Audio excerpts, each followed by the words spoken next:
اعوذ باللہ من الشیطان الرجیم، بسم اللہ الرحمن الرحیم۔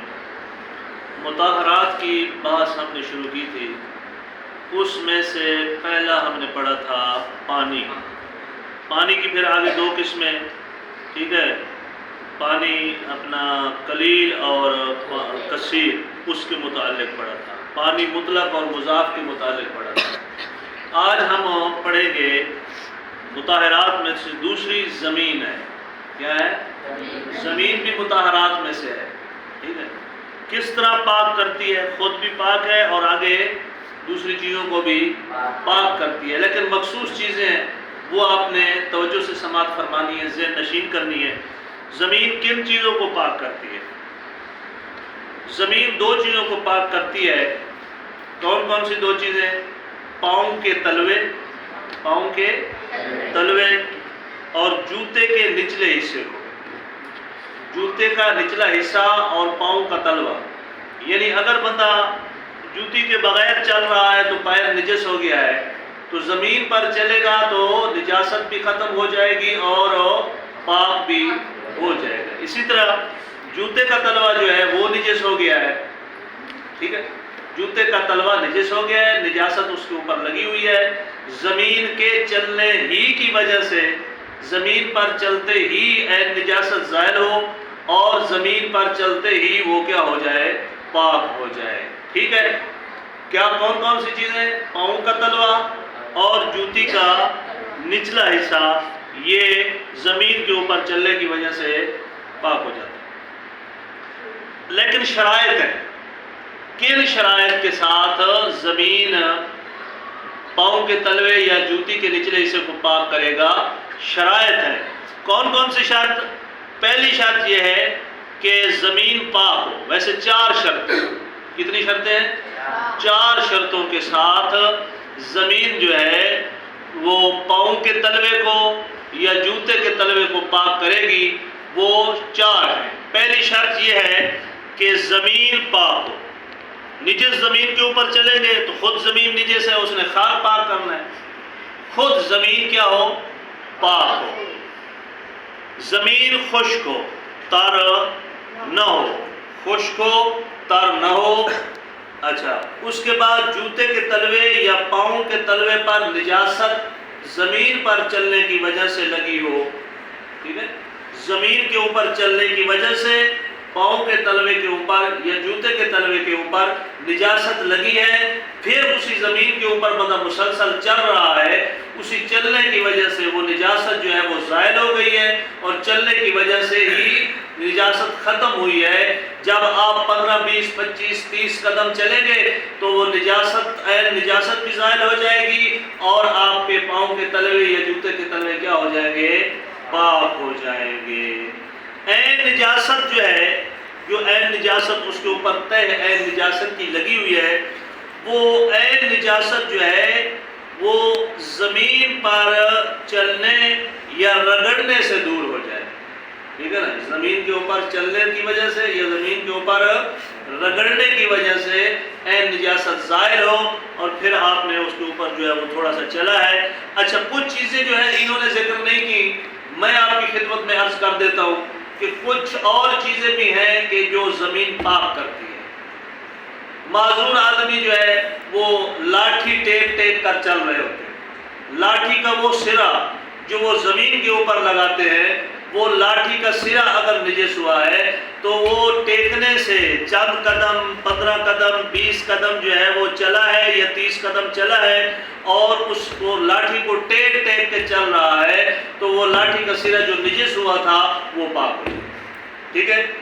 یہ چیز، دوسری چیز جو ہے وہ ہے کہ جو معذور آدمی آپ نے دیکھے ہوں گے شہروں میں یا یہاں پر دیہاتوں میں بھی اکثر اوقات وہ مانگنے کے لیے آتے ہیں، وہ چھوٹی سی ریڑھی، انہوں نے 3 پہیوں والی ریڑھی بنائی ہوئی ہوتی ہے اور اس کے ساتھ جو ہے وہ ان کے ہاتھوں میں ایک وہ جس طرح ہمارے ہاں گڑمالا سمجھتے ہیں نا، گڑمالے کا جو دستہ ہوتا ہے اسی طرح کا انہوں نے ایک دستہ بنوا کے جو ہے وہ اس کو ٹیک ٹیک کر چل رہے ہوتے ہیں.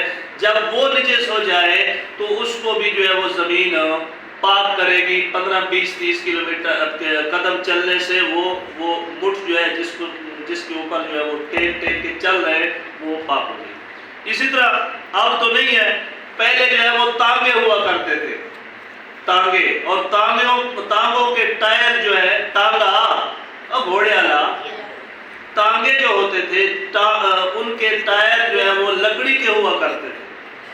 اگر وہ ٹائر لکڑی کے ہوں, چاہے وہ اپنا چمڑے کے ہوں, چاہے جس چیز کے وہ ٹائر جو ہے وہ اگر نجس ہو جائے تو وہ بھی تانگے کے زمین کے اوپر چلنے کی وجہ سے یا زمین کے اوپر ان کو رگڑنے کی وجہ سے عین نجاست زائل ہو جائے, اور عین نجاست کے زائل ہو جانے کے بعد وہ 20-30 قدم آگے چلے گا تو وہ کیا ہے ٹانگے کے جو ہے وہ ٹائر یا مثال کے طور پر چاہے پلاسٹک کے ہیں چاہے وہ لکڑی کے ہیں, چلنے کی وجہ سے وہ کیا ہو جائیں گے, پاک ہو جائیں گے. اچھا, اگلا مسئلہ یہ ہے زمین کے مطہر سے کیا مراد ہے. زمین کے مطہر سے کیا مراد ہے؟ زمین سے مراد یہ ہے کہ ہر وہ چیز جسے زمین کہا جائے, ہر وہ چیز جسے زمین کہا جائے. آپ کہیں گے کہ ابھی ہماری یہ جو ریتلی زمین ہے تھل والی, یہ زمین مراد ہے, یا وہ دریا کی اس سائڈ پہ جو زمین ہے پختہ کچھی جسے ہم بولتے ہیں, کدھی جسے ہم بولتے ہیں, وہ زمین ہے. کہتے ہیں کہ یہ زمین ہماری ریتلی بھی مراد ہے, وہ زمین جو پکی زمین ہے اپنا دریائی زمین ہے وہ بھی اس میں شامل ہے. اور اس کے بعد پتھر بھی زمین شمار ہوتے ہیں, پتھر بھی زمین شمار ہوتے ہیں. اس کے بعد مٹی, چکنی مٹی ہوتی ہے, چکنی مٹی جو ہم اکثر جو ہے وہ کچے مکانوں کو لمبنے کے اس میں استعمال کرتے ہیں, ٹھیک ہے نا, وہ زمین بھی مراد ہے. اچھا, اس کے بعد ریت بھی مراد ہے جو ہماری ریت ہے. اچھا, اس کے بعد اینٹوں کا فرش لگا ہوا ہے, اینٹوں کا فرش لگا ہوا ہے, وہ بھی اس سے مراد ہے. یہ ساری چیزیں زمین میں آتی ہیں اور یہ پاک بھی ہوتی ہیں اور پاک کرنے کی صلاحیت بھی رکھتی ہیں. اس باب میں آخری مسئلہ جو ہے, آخری مسئلہ زمین کے باب میں آخری مسئلہ جو ہے وہ یہ ہے, جو آدمی ٹیڑھے پاؤں سے چلتا ہے اس کا پاؤں کیسے پاک ہوتا ہے؟ ٹیڑھے پاؤں کے ساتھ چلتا ہے, تلوا نہیں لگاتا. مثال کے طور پر ایسا معذور ہے کہ وہ زمین پاؤں جو ہے پاؤں کی سیڈ اس کی زمین کے اوپر لگتی ہے, یا ایسا معذور ہے کہ پاؤں اس کا پیچھے مڑا ہوا ہے اور پاؤں کا اوپر والا حصہ جو ہے وہ زمین کے اوپر لگتا ہے. اس قسم کے جو ہے وہ پاؤں والے لوگ جو ہے ان کے پاؤں کے پاک ہونے میں کیا جو ہے وہ شرائط ہے یا وہ کیسے پاک ہوتا ہے؟ کہتے ہیں کہ جو آدمی ٹیڑھے پاؤں سے زمین پر چلتا ہے تو اس کے پاؤں کا ظاہری حصہ باطن شمار ہوگا اور زمین سے پاک ہو جائے گا. ظاہری حصہ جو ہے مثال کے طور پر اس کا اوپر والا حصہ زمین کے اوپر لگتا ہے یا اس کی سائڈ زمین کے اوپر لگتی ہے. جب اوپر والا حصہ یا سائڈ زمین کے اوپر لگتی ہے, جو چیز زمین کے اوپر لگتی ہے چاہے وہ سائڈ کی طرف سے زمین کے اوپر لگے یا اوپر کی طرف سے زمین پر لگے, جو حصہ زمین پر لگے گا وہ حصہ زمین کے اگر نجس ہو جائے تو زمین کے اوپر چلنے سے وہ کیا ہو جائے گا؟ پاک ہو جائے گا. صلی اللہ علیہ وسلم.